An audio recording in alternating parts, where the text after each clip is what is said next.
বুঝেছেন বিষয়টা?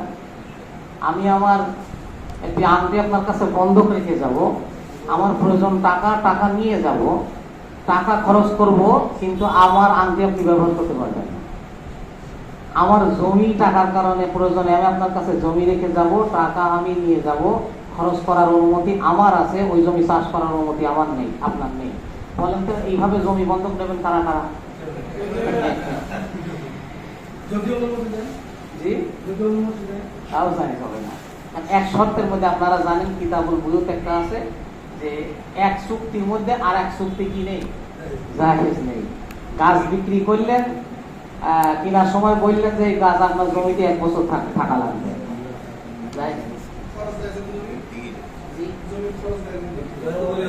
মানে এই সবই মূলত হারামকে হালাল করার একটা সুরত। মানে এই সুরতটাই তো ভণ্ডামি, কথা বুঝতে পারেন? যেটা হারাম তো হারাম, এর সাথে আর কোনো শর্ত নেই। এখন আপনি যদি মনে করেন যে না আমি এটাকে হালাল করব, তাহলে আপনাকে মূল জিনিস জানতে হবে, এই জমি কার? মালিকের। মালিক আমার কাছে লিখেছে শুধু গ্রান্টেড, আমি তার কাছে টাকা দিয়েছি, এই টাকাটা সে ফেরত দিতে বাধ্য, এই কারণে সে জমি রেখেছে। সুতরাং জমি যেহেতু মালিকের, তাহলে জমিতে চাষ করলে সব ফসল কার? মালিক। আপনি যদি মালিককে বুঝে দিতে পারেন, আর মালিক যদি দয়া করে আপনারা কিছু দেয়, তাহলে দিতে পারেন। একটি সুরত এভাবে আছে যে আপনি মালিকের সঙ্গে চুক্তি করুন যে আমি আপনাকে অ্যাডভান্স টাকা দেব, প্রত্যেক বছর আপনার জমি চাষ করে খাবো, ভাড়া বাবদ এত টাকা কাটা যাবে। তার মানে মূলত লিজ নিচ্ছি, অ্যাডভান্স টাকা বেশি করে দেওয়ার কারণে লিজের টাকার পরিমাণটা কম হবে, তবে সেটা প্রচলিত রেটের সর্বনিম্ন অর্ধেক হইতে পারে, 1-200 টাকা না। ধোঁকাবাজি থাকবে না সেখানে। জি, দোকান ভাড়া নেওয়ার মতন। সরকার নির্ধারিত জমির খাজনা দিলে বন্ধক জায়েজ হবে কিনা? জি না। যারা বলেছে জায়েজ, তারা ওই হুজুরদের মতো এতিমদের ছাগল ওদের হাতে তুলে দিয়ে বলেছে তোরা জবাই করে গোশত আমাদের দিস, আমাদের জন্য খাওয়া যাবে। বুঝতে পেরেছেন বিষয়টা? নিজে খেতে পারবে না তো এই জন্য কিন্তু দিয়ে দিস, তোরা জবাই টবাই করে পুড়িয়ে আমাদের দিস, আমরা খেতে পারবো। আসলে কি খাওয়া যায়? বন্ধকের কোন সুন্নত পদ্ধতি আছে কিনা? জি, আপনাদের বললাম বন্ধকের সুন্নত পদ্ধতি এই, সেটা লিজ আকারে রূপান্তরিত করা।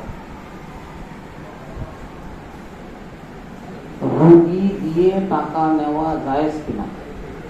মানে ডাক্তাররা যে রোগী পাঠায় যে পার্সেন্টেজ, কিনা জায়েজ না? এইটা জায়েজ হতে গেলে মালিকের পক্ষ থেকে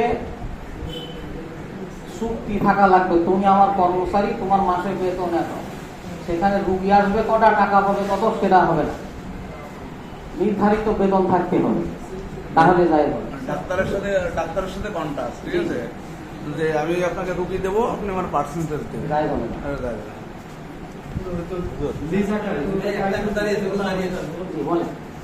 আপনার ওই আলোচনার ভিতরে 2-3টা পয়েন্ট। একটা হলো ওই যে একটা নারীর উপরে যখন হাঁটু গেড়ে বসে জিনার জন্য প্রস্তুত হলাম, এই সময় নারী যখন ইত্তাকুল্লাহ বলল, এই ইত্তাকুল্লাহটা যে আল্লাহর ভয়, এটা কি নারীর দিকে যাবে না পুরুষের দিকে যাবে? পুরুষ এই নারীর কথা শুনেই ছেড়ে দিয়েছে না। পুরুষ নারী তো আগে থেকেই মানে চোখে পানি নিয়ে কাঁদছিল, হাদিসের ভাষা হলো। তো পরে যখন সে বললো ইত্তাকুল্লাহ, আল্লাহকে ভয় করো, ভয় করতে বলেছে কারে? ছেলেটাকে।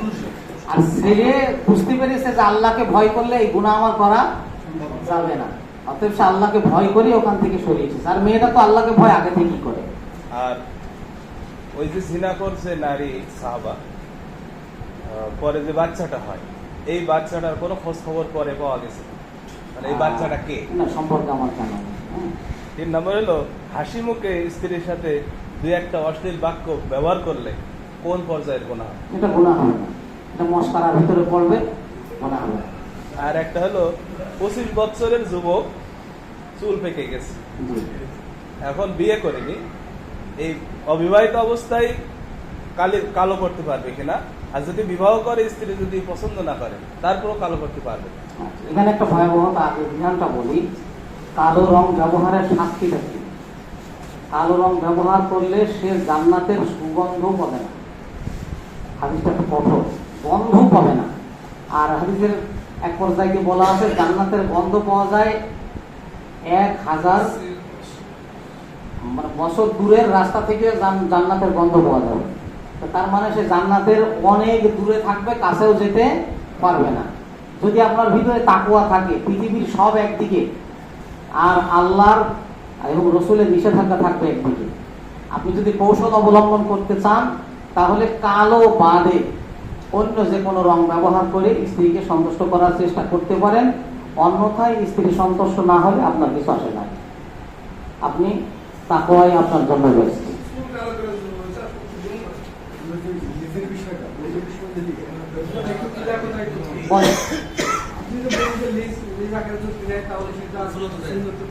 হ্যাঁ, ওটা বললাম যে আপনি মূলত যে জমি রাখে সেটা একটা টাকার পরিমাণ চায়, তার একটা প্রয়োজন। তো আপনি টাকার পরিমাণটা এভাবে দেবেন যে জমির জন্য না, আমি অ্যাডভান্স আপনাকে হাওলাত দিয়ে রাখলাম, না টাকাটা দিয়ে রাখলাম, কিন্তু আমি আপনার যে জমি ভাড়া নিচ্ছি এই ভাড়া আমি এই জমি চাষ করে খাবো, ভাড়া বাবদ এত টাকা আপনাকে আমি দিয়ে দেবো, তো ওইটা আপনি ওই টাকাতে কেটে নেবেন। এটা একটা মূল রহস্য আপনাদেরকে বলি, আপনারা বোঝেন কিনা। যিনি জমি লিজ রাখে উনি কি ন্যায্য মূল্য পান জমির? মানে জমির যে মূল্য, সেই মূল্য কি তাকে জমির মালিককে দেওয়া হয়? দেওয়া হয়। আর বিপদে পড়ে কিন্তু জমি লিজ দেয়, এই টাকাটা সে খরচ করে ফেলে। সাধারণত এই টাকা গোছাতে তার কাছে আর সহজ থাকে না। আর বন্ধকের নিয়ম হলো টাকা ফেরত না দিলে জমি আর ফেরত পাবে না।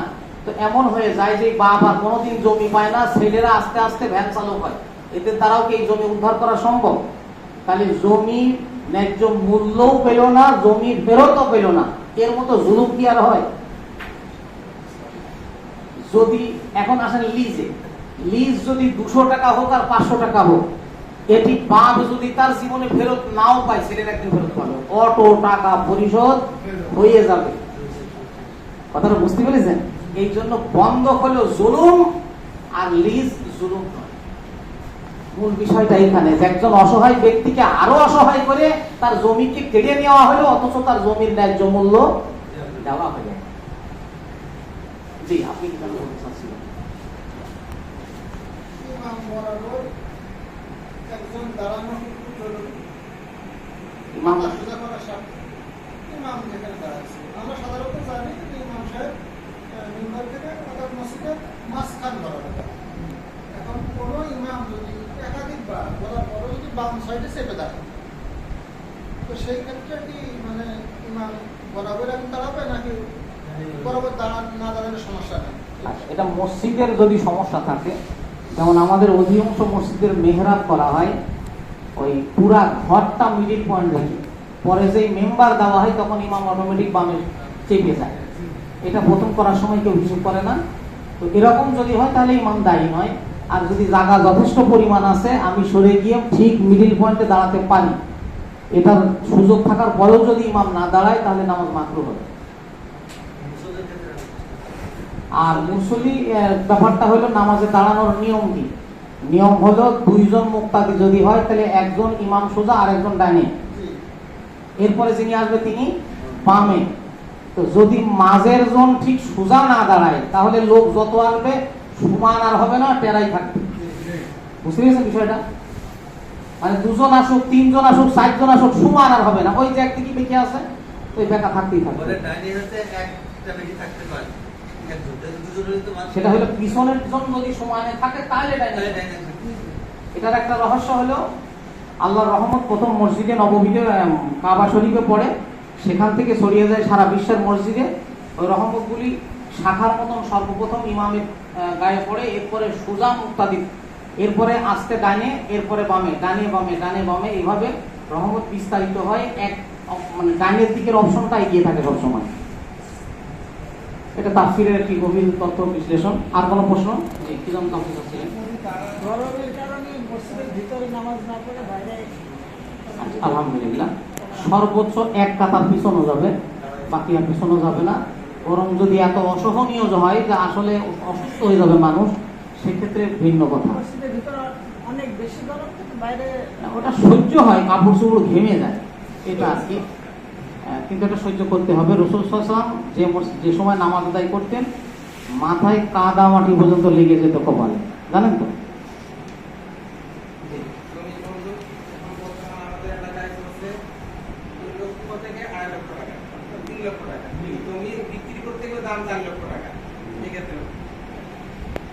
কি আপনার প্রশ্ন কি? প্রশ্নটা হচ্ছে যেহেতু জমির দাম 4 লক্ষ টাকা, সেটা 3 লক্ষ টাকা অগ্রিম দিয়ে বন্ধক নেওয়া যায়। বন্ধকই তো যায় না। সেটা বিক্রির পর্যায়ে চলে যাচ্ছে। না, আপনি আপনার ওই 3 লাখ টাকায়, আপনার 3 লাখ টাকায় কি মালিক দলিল করে দেবে? না, তাহলে বিক্রি হলো, বন্ধকে ফেরত নেবে জমি। তাই তো বিক্রি হলো না। মানে বন্ধক হারাম।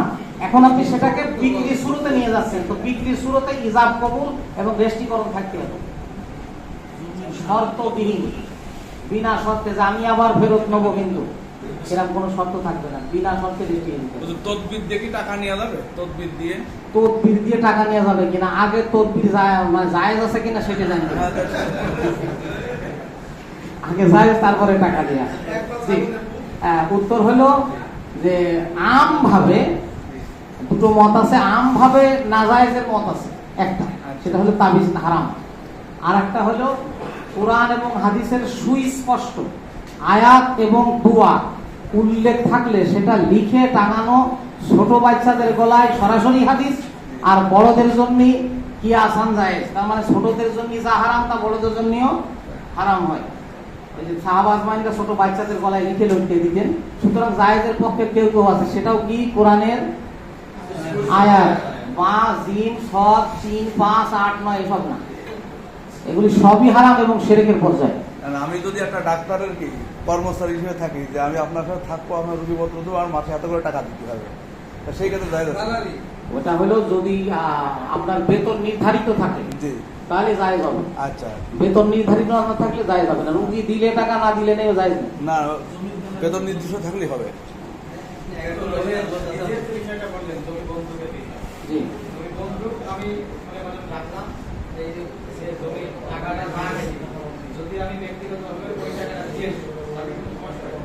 মানে বুঝলাম না।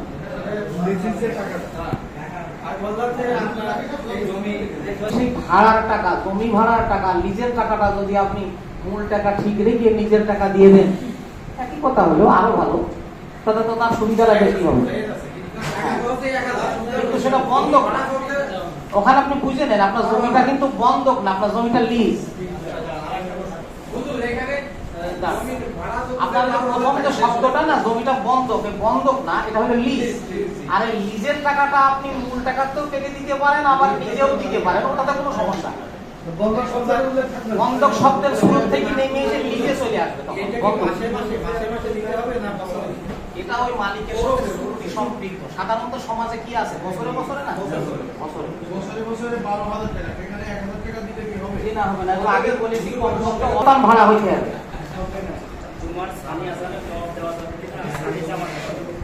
আচ্ছা, আলহামদুলিল্লাহ। হ্যাঁ, বুঝি। প্রশ্ন হলো জুমার সানি আজানের জবাব দেওয়া যাবে কি? আসলে সানি আজান ই তো আসল, সানি আজানই আসল। প্রথম আজান যেটা 12:30টায় দেওয়া হয়, সেটা উসমান গনি রাদিয়াল্লাহু তাআলা আনহুর আমলে প্রচলিত। 2 আজানেরই উত্তর দেওয়া যাবে, কোনো সমস্যা নেই। সানি জামাত বলতে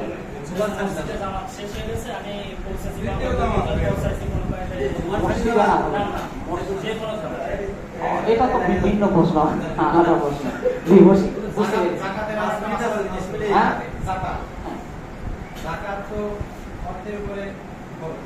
আপনার প্রশ্ন শুনছেন, সিরিয়াল ঠিক রাখি।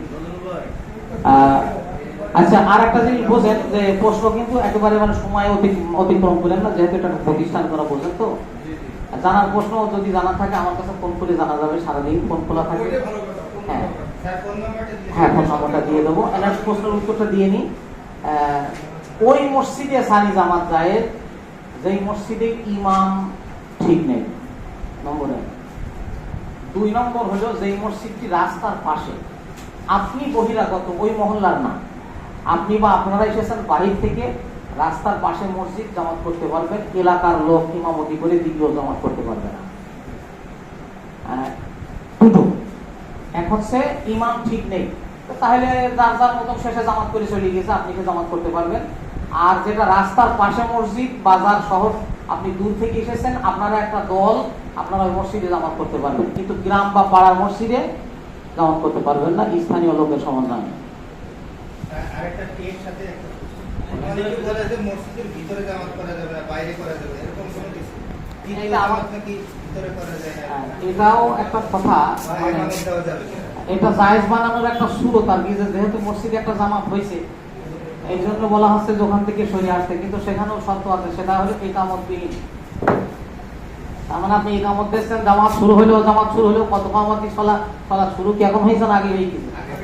সেই জন্য বাদ দিতে হবে। নিয়ম হলে একজন মানুষ নামাজ পড়ছে, তার পিছনে একটু করে নামাজ পড়া যায় না, এই মাসালা থেকে ওই মাসালা বের করা হয়েছে। জি, আলহামদুলিল্লাহ। আসলে উত্তর করতে গেলে আরো সময় বেশি লাগবে। হুজুর একটা আমি অপশন দিয়েছেন। কথা কওয়া আর কি